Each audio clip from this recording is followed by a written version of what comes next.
Tämmöstä mä en ole ennen nähnyt, tämmöstä laukaisualustaa tai miksi me kutsutaan. Okei, sekin on sinällään tuttu, mutta se, että siinä menee ympärillä tommosia jotakin naruja, niin mistä on kysymys?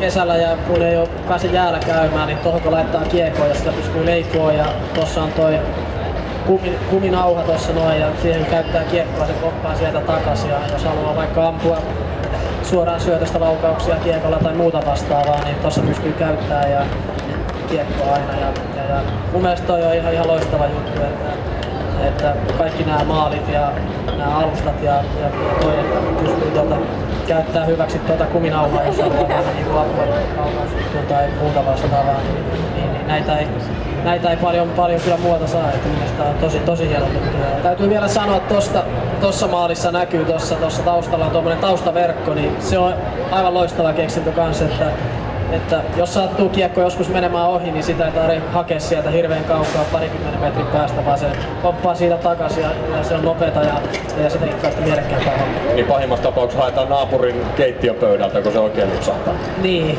sitäkin on sattunut kyllä pakko myöntää. Tässä on muuten hei pikkujunnoille kaikille, kun täällä on varmaan joukossa seuraavia niin sanottuja Mikael Granlundeja, niin sit kun te ootte samantasoisia pelaajia, niin pysykää ihan samanlaisena jätkänä kuin toi Mikke.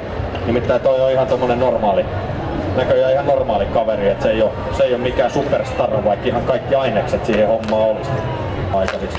No se menit saman tien yläluokkaan, kun pysyn puhumaan.